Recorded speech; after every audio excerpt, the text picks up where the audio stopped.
నమస్తే, నా పేరు కిరణ్ మే. స్మార్ట్ సిటీ పరికరానికి స్వాగతం. ముందుగా హెడ్లైన్స్. ఉత్తరాంధ్ర ఎమ్మెల్సీ స్థానానికి బీజేపీ టీడీపీ అభ్యర్థిగా పీవీఎన్ మాధవ్ నామినేషన్ దాఖలు. భారీ ఎత్తున ఊరేగింపు, తరలివచ్చిన మంత్రులు, ఎంపీలు, ఎమ్మెల్యేలు. టీడీపీ బీజేపీ ఎమ్మెల్సీ అభ్యర్థి మాధవ్ నామినేషన్ సందర్భంగా ఎన్నికల కోడ్ ఉల్లంఘించారు. చర్యలు చేపట్టాలంటూ ఎన్నికల అధికారికి ఫిర్యాదు చేసిన సిపిఎం. ఉత్తరాంధ్ర అభివృద్ధిపై సీఎం ప్రకటనలు మాని పనులు చేపట్టాలి. జీవీఎంసీ గాంధీ విగ్రహం ఎదుట మౌన దీక్షలో లోక్సత్తా రాష్ట్ర అధ్యక్షుడు బాబ్జీ డిమాండ్. టీడీపీ బలపరిచిన బీజేపీ ఎమ్మెల్సీ అభ్యర్థి పీవీఎన్ మాధవ్ నామినేషన్ దాఖలు కార్యక్రమం అట్టహాసంగా జరిగింది. 3 మంత్రులు, 3 ఎంపీలు, ఎమ్మెల్యేలు, అధికార పార్టీ నాయకులు, కార్యకర్తలు వెంటరాగా మాధవ్ కలెక్టరేట్లో నామినేషన్ దాఖలు చేశారు. తన విజయం ఖాయమంటూ విక్టరీ సింబల్ చూపారు. కోలాహలంగా జరిగిన నామినేషన్ పై ఓ రిపోర్ట్. ఉత్తరాంధ్ర పట్టభద్రుల నియోజకవర్గం ఎమ్మెల్సీ స్థానానికి బీజేపీ టీడీపీ అభ్యర్థిగా పీవీఎన్ మాధవ్ నామినేషన్ దాఖలు చేశారు. జీవీఎంసీ గాంధీ విగ్రహం నుంచి భారీ ఎత్తున ఊరేగింపుగా వెళ్లి కలెక్టరేట్లో నామినేషన్ వేశారు. జిల్లా మంత్రి అయ్యన్న పాత్రుడితో పాటు రాష్ట్ర మంత్రులు అచ్చెన్నాయుడు, కామినేని శ్రీనివాస్, ఎంపీలు ముత్తంశెట్టి, గోకరాజు గంగరాజు, కె రామ్మోహన్ నాయుడు, ఎమ్మెల్యేలు వాసుపల్లి, గణబాబు తదితరులు మాధవ్ వెంట ఉన్నారు. మొదటి ప్రాధాన్యం ఓటు మాధవ్కే వేయడం ద్వారా ఉత్తరాంధ్ర అభివృద్ధికి ప్రోత్సహించాలని నేతలు కోరారు. ఈ రోజున మిత్రపక్షాల అభ్యర్థిగా బీజేపీకి చెందినటువంటి మాధవ్ గారు, వాళ్ళ నాన్నగారు చాలా సీనియర్ నాయకుడు. ఉత్తరాంధ్ర రాష్ట్రంలోనే బీజేపీలో చాలా సీనియర్ నాయకుడు పివి చలపతిరావు వాళ్ళ అబ్బాయి. టికెట్ ఇవ్వడం చాలా సంతోషం. ఫస్ట్ ఆఫ్ ఆల్ మంచి రాజకీయ కుటుంబం, మంచి కుటుంబం చూసిన వ్యక్తి, యువకుడు, ఉత్సాహవంతుడు, నిజంగా ప్రజాసేవ చేయాలని తప్పన వ్యక్తి. అలాంటి వ్యక్తికి ఒకసారి అవకాశం ఇవ్వాల్సిందిగా ఉత్తరాంధ్రలో ఉన్నటువంటి 3 జిల్లాలు ఉన్నటువంటి పట్టభద్రులను కోరుతున్నాం.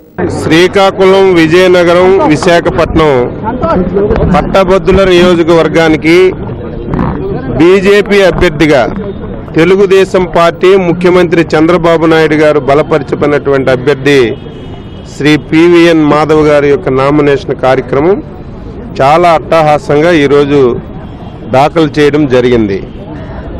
ఒక ఛాలెంజ్గా తీసుకొని ఈ ఎన్నికలో మాధవ్ విజయానికి తెలుగుదేశం పార్టీ, బీజేపీ కలిసికట్టుగా కృషి చేసి విజయం సాధిస్తామని ఒక నమ్మకం, విశ్వాసం ఉంది. పోరాట యోధుడు, ప్రజల పక్షాన, పేదవాడి పక్షాన, న్యాయం పక్షాన గత కొన్ని సంవత్సరాల నుంచి పోరాడినటువంటి కుటుంబం నుంచి వచ్చినటువంటి వ్యక్తి కాబట్టి విజ్ఞతతో అందరూ కూడా యువత ఆలోచించి మీరు గెలిపించినటువంటి అభ్యర్థి వల్ల ఈరోజు కేంద్ర రాష్ట్ర ప్రభుత్వాలకు ఒక శక్తి వచ్చి ఇంకా ఎక్కువ అభివృద్ధి చేయడానికి అవకాశం ఉంటుందని చెప్పి ప్రత్యేకంగా నేను యువత అందరినీ, ఎవరైతే గ్రాడ్యుయేట్స్ అందరినీ కోరుతూ తెలుగుదేశం బలపరిచిన బీజేపీ అభ్యర్థిగా 2 పార్టీలు కలిపి నిల్చోబెట్టారు. ఒకప్పుడు ఇదే కాన్స్టిట్యున్సీ నుంచి చలపతిరావు గెలిచేవారు. ఇప్పుడు మళ్ళా డెఫినెట్గా ఈ 2 పార్టీలు కలిసి పూర్వ వైభవం తీసుకురావాలి. మంచి వ్యక్తిత్వం ఉన్న చలపతిరావు, అదే మాధవ్ కూడా అంకిత భావంతో పార్టీకి పనిచేస్తున్నారు. అందుకని కేంద్ర పార్టీ మాధవ్ని డిసైడ్ చేసింది. ముఖ్యమంత్రి గారు ఆ తీర్మానాన్ని బలపరిచి అందరినీ కలిపి చేశారు. అందరం కలిసి ఈ మాధవ్ విజయానికి తెలుగుదేశం, బీజేపీ కలిసి మాధవ్ విజయానికి కృషి చేస్తాం. ఉత్తరాంధ్రను ఉత్తమ ఆంధ్రప్రదేశ్ గా తీర్చిదిద్దేందుకు కృషి చేస్తానని బీజేపీ అభ్యర్థి మాధవ్ తెలిపారు. నామినేషన్ అనంతరం ఆయన మీడియాతో మాట్లాడారు. కేంద్ర, రాష్ట్ర ప్రభుత్వాల సమన్వయంతోనే ఉత్తరాంధ్ర అభివృద్ధి సాధ్యపడుతుందని స్పష్టం చేశారు. ఉత్తరాంధ్రాన్ని ఉత్తమ ఆంధ్రగా మార్చాలని కేంద్ర రాష్ట్ర ప్రభుత్వాల సమన్వయంతో ఉత్తరాంధ్ర అభివృద్ధి సాధ్యం అని చెప్పి ఒక లక్ష్యంతో భారతీయ జనతా పార్టీ అభ్యర్థి అయిన నాకు టీడీపీ నారా చంద్రబాబు నాయుడు గారు ప్రీతం ముఖ్యమంత్రి బలపరచడం, అలాగే మా పార్టీ, మా ఖమ్మం పార్టీ హరిబాబు గారు, వెంకయ్య నాయుడు గారు మాకు ఈ సీట్ కేటాయించడం, ఈ యొక్క ప్రాంతాన్ని సర్వతోముఖ అభివృద్ధి చేయడమే లక్ష్యంగా ఈ ప్రాంతంలో అనేక అభివృద్ధి కార్యక్రమాలతో ఉత్తరాంధ్ర వెనుకబాటు అనే ముద్రని తొలగించి ప్రగతి పదాన నలపాలంటే టీడీపీ, బీజేపీకి సాధ్యం. అది కేంద్ర రాష్ట్ర ప్రభుత్వాల వల్లే సాధ్యమని తెలియజేస్తూ ఈ యొక్క రాబో పట్టభద్రుల నియోజకవర్గంలో పివిఎన్ మాధవ్ అనే నాకు మొదటి ప్రాధాన్యత ఓటు వేసి గెలిపిస్తారని అందరికీ సవినయంగా ప్రార్థిస్తున్నాను. టీడీపీ బీజేపీ బలపరిచిన అభ్యర్థి మాధవ్ నామినేషన్ ఘట్టం కోలాహలంగా సాగింది. పెద్ద ఎత్తున అధికార పార్టీ నేతలంతా హాజరు కావడంతో ఎన్నికల ఊపు తారాస్థాయికి చేరింది. బీజేపీ టీడీపీ ఎమ్మెల్సీ అభ్యర్థి మాధవ్ నామినేషన్ సందర్భంగా అధికార పక్షం మంత్రులు ఎమ్మెల్యేలు ఎన్నికల కోడ్ ఉల్లంఘించారని సిపిఎం పార్టీ ఆధ్వర్యంలో రాష్ట ఎన్నికల అధికారి బన్వర్లాల్కు ఫిర్యాదు చేశారు. నగర కార్యదర్శి గంగారాం నేతృత్వంలో పార్టీ నాయకులు జిల్లా ఎన్నికల అధికారికి ఈ ఫిర్యాదును అందజేశారు. అధికార పార్టీలకు చెందిన అభ్యర్థి నామినేషన్లో రాష్ట మంత్రులు, ఎంపీలు, ఎమ్మెల్యేలు కోడ్ ఉల్లంఘించి అధికారుల దుర్వినియోగానికి పాల్పడినప్పటికీ వారిపై జిల్లా యంత్రాంగం ఎటువంటి చర్యలు తీసుకోలేదని ఆరోపించారు. తక్షణం దీనిపై విచారణ జరిపించి చర్యలు చేపట్టాలని ఫిర్యాదులో పేర్కొన్నట్లు గంగారావు తెలిపారు. ఉల్లంఘించారు. మేము ఎన్నికల కమిషనర్ గారికి విజ్ఞప్తి చేసేది ఏంటంటే వీళ్ళందరి మీద చట్టపరమైనటువంటి చర్యలు తీసుకోవాలి. 100 మీటర్ల దూరంలో కలెక్టర్ ఆఫీస్ కి ప్రదర్శన ఆపాలి. ఎందుకని పోలీసులు ఆపలేదు? జిల్లా యంత్రాంగం ఏం చేస్తూ ఉన్నది? మిగిలినటువంటి నామినేషన్ వేసినటువంటి వాళ్ళందరికీ ఒక రూలా, తెలుగుదేశం బీజేపీ అభ్యర్థికి మరొక రూలా అనేటువంటి మేము అడుగుతూ ఉన్నాం. ఎన్నికల నిబంధనలోనే ఎన్నికల కోడ్లన్నింటిని కూడా ధిక్కరించి వాళ్ళు ఇష్టానుసారంగా వ్యవహారం చేస్తూ ఉంటే ఈరోజు ఎన్నికలు వీళ్ళు సజావుగా సాగిస్తారా? డబ్బు బలం, అధికార బలాన్ని ఉపయోగించేసి ఉత్తరాంధ్ర ఎమ్మెల్సీ నియోజకవర్గాన్ని మొత్తాన్ని అవినీతి అక్రమాలు చేయడానికి పూనుకున్నారనేటువంటి ఎన్నికల్లో నామినేషనే స్పష్టంగా తెలియజేస్తుంది. వీళ్ళ మీద కఠినమైన చర్యలు చేపట్టాలి. ఎవరైతే అధికారులు, పోలీస్ యంత్రాంగం వాళ్ళ ఎడల మద్దతు తెలియజేసి లోపలికి రానిచ్చారో వాళ్ళందరి మీద కూడా ఎన్నికల కమిషన్ తగిన చర్యలు చేపట్టాలనేటువంటిది మేము డిమాండ్ చేస్తూ ఉన్నాము. అందువల్ల ఉత్తరాంధ్ర ప్రజానీకం పట్టభద్రులు ఆలోచించాలి. బీజేపీ, తెలుగుదేశం ఎన్నికల నిబంధనలు ఎలా ఉల్లంఘిస్తూ ఉన్నారు? ఎన్నికలంటే వాళ్ళకి లెక్కలేదు, ప్రజలన్నా కూడా లెక్కలేదు. ఎన్నికల కోడ్ని, నిబంధనలన్నింటి కూడా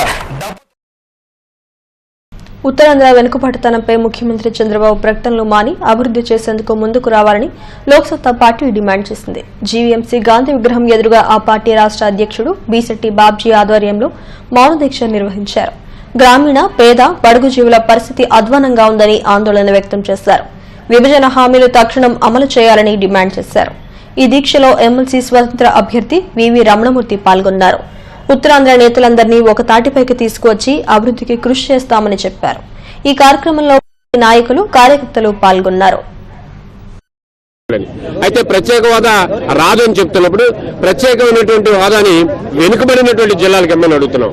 ఇందులో కీలకంగా మా పాత్ర ఉన్నదని చెబుతున్నాం. అట్టే కాకుండా 3 జిల్లాల్లో దాదాపుగా ఒక 70 పరిశ్రమలు, చిన్న పరిశ్రమలు, పెద్ద పరిశ్రమలు మూతపడిపోయాయి. 2-3 లక్షల మందికి కార్మికులు రోడ్డుపైన ఉన్నారు.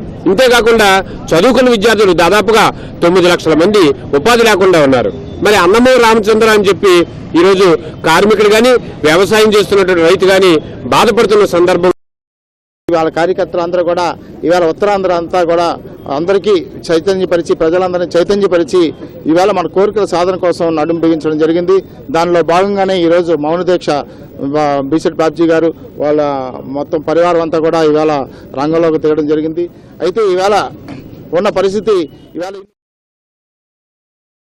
ఉత్తరాంధ్ర ఎమ్మెల్సీ స్థానానికి ఆంధ్ర రాష్ట్ర ప్రజాసమితి పార్టీ అభ్యర్థిగా జేటీ రామారావు నామినేషన్ దాఖలు చేశారు. కలెక్టరేట్లో నామినేషన్ వేసిన తర్వాత ఆయన మాట్లాడారు. ఆది నుంచి ఉత్తరాంధ్రపై కేంద్ర రాష్ట్ర ప్రభుత్వాలకు చిత్తశుద్ది లేదని అన్నారు. రైల్వే జోన్ విభజన హామీల కోసం పోరాడుతున్నా పట్టించుకోలేదని అన్నారు. రైల్వే జోన్ సమస్య పరిష్కారం కోసం, అలాగే ఏపీకి ప్రత్యేక హోదా సాధన కోసం ఇవాళ ఎన్నికల మార్గం ద్వారానే మేము పోరాటం చేయాలని నిర్ణయించుకున్నాం. ఉత్తరాంధ్ర గ్రాడ్యుయేట్ ఎమ్మెల్సీ అభ్యర్థిగా ఆంధ్ర రాష్ట్ర ప్రజాసమితి పార్టీ అభ్యర్థిగా బీఫామ్ కూడా నాకు వచ్చింది.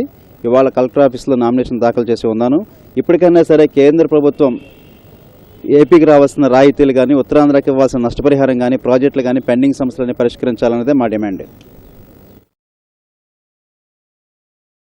హెడ్లైన్స్ మరోసారి. ఉత్తరాంధ్ర ఎమ్మెల్సీ స్థానానికి బీజేపీ టీడీపీ అభ్యర్థిగా పీవీఎన్ మాధవ్ నామినేషన్ దాఖలు. భారీ ఎత్తున ఊరేగింపు, తరలివచ్చిన మంత్రులు, ఎంపీలు, ఎమ్మెల్యేలు. టీడీపీ బీజేపీ ఎమ్మెల్సీ అభ్యర్థి మాధవ్ నామినేషన్ సందర్భంగా ఎన్నికల కోడ్ ఉల్లంఘించారు. చర్యలు చేపట్టాలంటూ ఎన్నికల అధికారికి ఫిర్యాదు చేసిన సిపిఎం. ఉత్తరాంధ్ర అభివృద్దిపై సీఎం ప్రకటనలు మాని పనులు చేపట్టాలి. జీవీఎంసీ గాంధీ విగ్రహం ఎదుట మౌన దీక్షలో లోక్ సత్తా రాష్ట్ర అధ్యక్షుడు బాబ్జీ డిమాండ్. ఇవి స్మార్ట్ సిటీ పడుకున్న విశేషాలు. మరిన్ని వార్తా విశేషాల కోసం చూస్తూనే ఉండండి STM న్యూస్.